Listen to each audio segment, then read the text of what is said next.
Hey, how y'all doing? I'm back. I know I've been away for a while, but can y'all hear me here?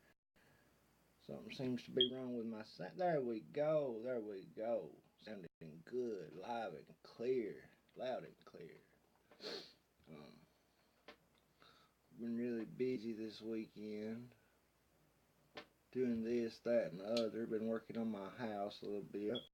Um, Again, anybody out there listen to me on Spreaker, they need to go to Spreaker.com/user/big. Um,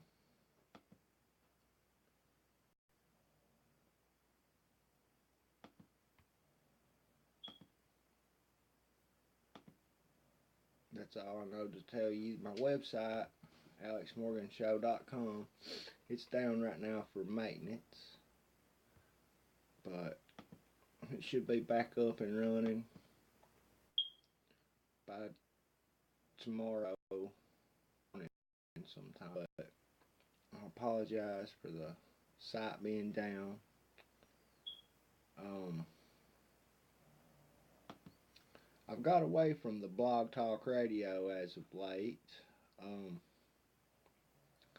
I don't know, it wasn't really agreeing with my viewership and what they wanted you to pay for it a month and all this. Folks, I beg you, I need your support. I hate to beg for anybody.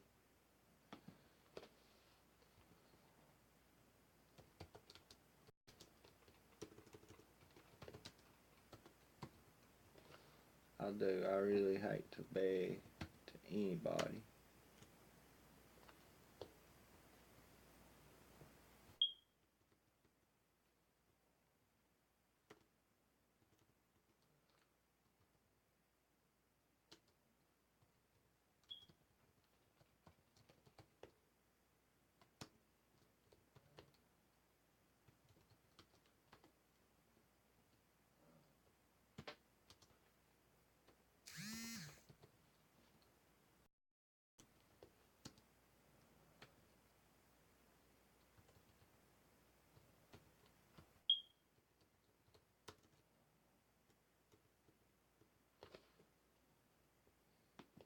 But, I mean, at this point, I don't have much of a choice.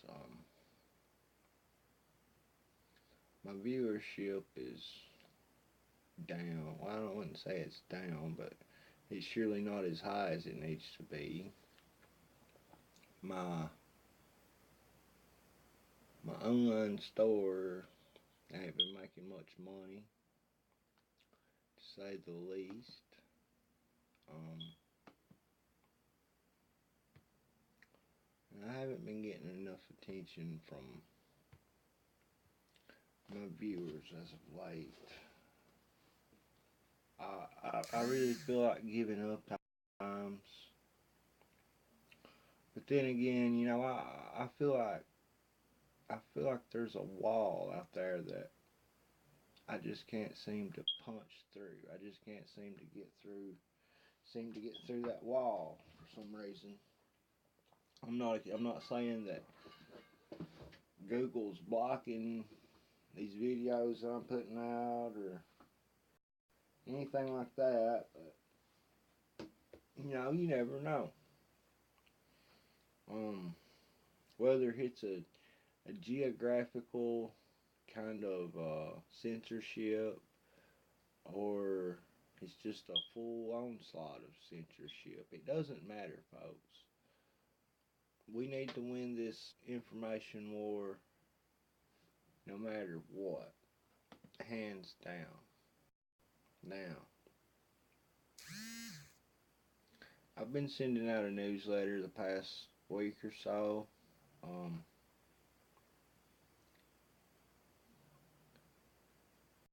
That's something else that wasn't getting enough attention.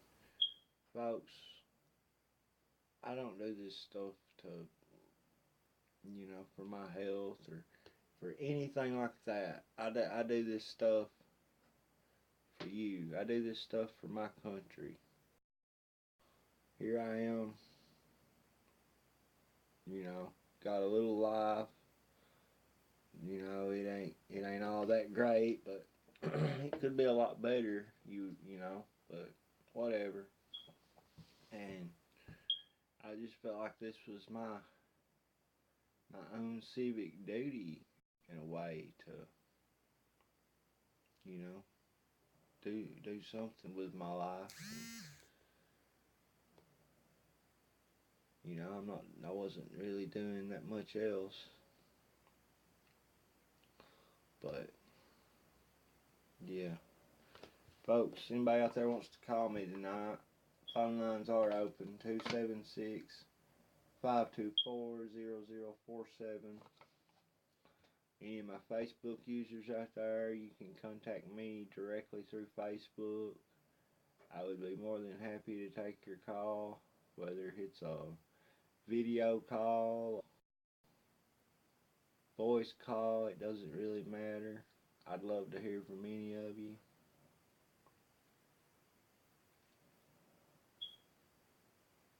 It's been a pretty quiet weekend, to say the least. Like I said, I've been catching up from work and this, that, and the other. I mean, about Friday night, but I got a little busy and I was tired as hell, so I ended up falling asleep and didn't do much yesterday. Just done a little work around the house and done a little homework. But yeah, I need y'all to help me though, folks. Any way y'all can. I got a GoFundMe out there. You can send it directly to my PayPal. But now my site's down. It will be back up tomorrow. Any of y'all that don't follow me on my Twitter page at Real Big Al Morgan, you need to. That way you can stay up to date on the latest shows, the latest news that's going on. Follow me on Facebook also. Facebook.com/Big Al Morgan. You can also follow me or like me at Facebook.com/Real Alex Morgan.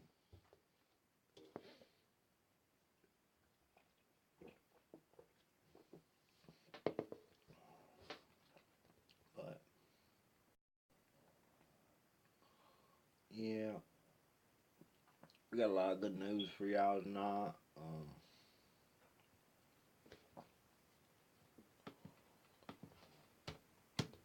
Some videos that I haven't been able to share lately. That's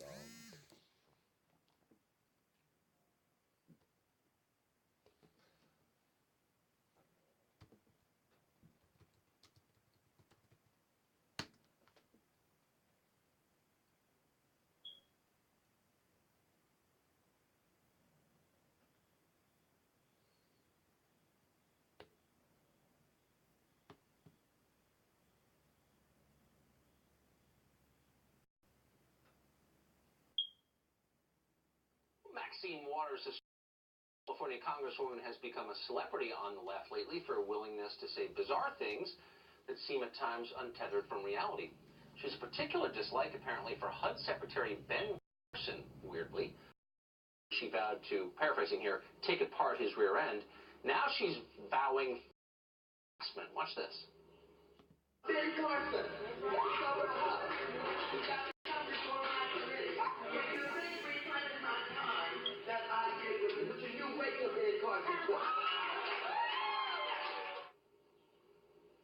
So what exactly about Ben Carson makes Maxine Waters so mad? Is it HUD policies?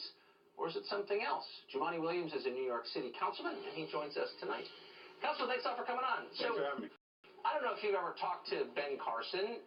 You probably don't agree with some of the things he says, but he couldn't be a nicer man, a more gentle person. You saw him during the debates. I mean, it's very hard to think of anyone at Ben Carson, and yet Maxine Waters really is focused on him. What do you think that's about? Well, one, in a case like this, for me, it was a case of don't learn who your heroes are, because Ben Carson was a hero of mine when I was younger.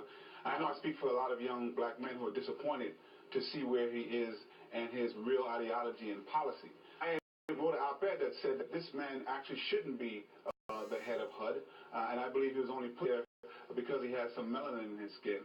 But I think the bigger issue around Trump... Wait a second. Hold on, sir. That's an awful thing to say about somebody. Do you have any evidence for that?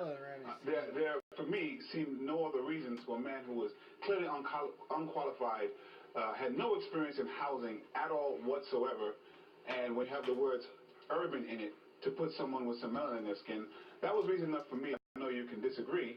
The other issue... No, it's not that I'm disagreeing. It's just that I'm challenging him because you're attacking his qualifications. You're calling him an affirmative action. That is attacking his qualifications is clear that he had no qualifications for HUD. No, but Kemp was HUD secretary. He had no background in housing. He was a fine housing secretary, but he was white, so you wouldn't have attacked him the way you're attacking Ben Carson. I guess what bothers me is you're attacking this man on the basis of his race, and that just seems unfair. Also said that he doesn't agree with everything that HUD is actually supposed to do. And so with that and his background, he is wholly unqualified to be HUD and urban development. So you have to agree with everything an agency does before you run it? No, he doesn't agree with anything that HUD is supposed to do. Okay, well, why is that? I mean, is there something specific that you disagree with him on? Housing policy? Absolutely. Yeah. I mean, one, he said poverty is a choice. Two, he's trying to roll back the fair housing programs that were put underneath the previous administration. Just recently, he knocked down 40 buildings, public housing buildings in Illinois, and put 400 people into homelessness. He has talked about the policies of HUD specifically and said he doesn't agree with them. He's had no experience in this field. He is a brilliant surgeon. I'm sure he's a wonderful father. But being put where the word urban is seemed to me very clear why. And I think... Hold on, but you don't know that, and I guess I mean, it just seems so unfair. It's sort of the way Clarence Thomas was treated when he went to the Supreme Court. I mean, there are lots of people in the Supreme Court. But he was attacked. No, he was attacked because he was black. Clarence Thomas. Leaders. Clarence Thomas was an attorney. Yeah, but hold on. There's nobody more hated than Clarence Thomas because he was seen as a traitor somehow. But what I want to say about the Maxine Waters thing, which was the original, the Maxine Waters question, which is the original question, for me, where we are in this country, we have to be honest. And to me, the Trump administration, particularly much of the conservative agenda, we have to ask why people who believe in Nazism, why people who believe in supremacy support those agendas, support those ideologies, support those policies. And Ben Carson is a part of those who support it. And it is a problem. And wait, so Ben Carson a white supremacist too? No, I believe he and many others around Trump support the same things that's clear. Is that Ben Carson's fault? I mean, maybe he sincerely believes what he believes. Why are you trying to tar him with white supremacy? That's fine. We just have to acknowledge, as long as we're acknowledging that the Nazis and the supremacists believe as well, because exclusive policies and who they're going to experience. Do you know what McCarthyism was? That was smearing people unfairly with the beliefs of those they had nothing in common with. You'd say, I would say, wait, hold on, no, but Jumaane, did you know you're a vegetarian? So was Adolf Hitler. Are you a Nazi? I mean, that's insane. No. What I said, and I made clear to say that there's the policies of the right oftentimes exclude people and keep them under oppression. And we've been saying that for quite some time. Really? That is why the Nazis and the supremacists support those views. Lee Atwater in the 80s. Right. He made it quite clear. Let me just ask you a question. Sure. How many people were shot in Chicago last week? Lee Atwater. Hold on. 63 people were shot in Chicago. Sure. I think almost all of them African American. That Republicans didn't do that. You want to talk about gun violence? Nobody. Those are I would actual love people. to talk about gun violence. Because gun violence kills more people than terrorism. No, but people who watch your show only focus on one thing. So if we want to talk about gun violence, we should. I would love to talk about gun violence. But why is it? I just wonder why guns didn't do that. People picked up guns and shot other people. I understand. What I said is gun violence. You never hear anybody mention exponentially more people than violence. terrorism. It's people killing other people. Using guns to perform violence. That's fine, or knives or whatever. But they're what I'm saying, each like other, Lee but you don't seem to care because you want to politicize everything. Made it clear what they were saying. They were saying they can no longer use the N-word, so they have to talk about policies that hurt the black community. That was clear in the 80s, and we see it now. Okay, I just wonder if anything that you're saying improves the lives of anyone. Great. So now what we have to do is... I'm being sincere also. Like the reason I'm going to be sincere. Yeah. The reason I'm saying it is because we need to be honest about what we're doing, so then we can move forward. You need to scare the crap out of your constituents so they don't ask hard questions about why you're not making their lives better. The question is, when we're honest about what's actually happening, then we can move forward. Right. You represent a poverty-stricken, violent part of New York. But when people look, when your constituencies believe in exclusion, and what we have to do is knock that down. You know what? I'm actually not for exclusion at all in any way. But I said I'm just saying it's a lot easier. But I do know the policies accuse me of racism all you want. The policies of talking about Mexicans, the policies of talking about I got it. All right. Changing the subject again. Anyone who criticizes you as a racist. No, but I'm just saying it's pretty easy for politicians like you to say, don't ask questions about how your lives suck. Just what's the problem? Start here. And so I'm very excited that history is going to exonerate people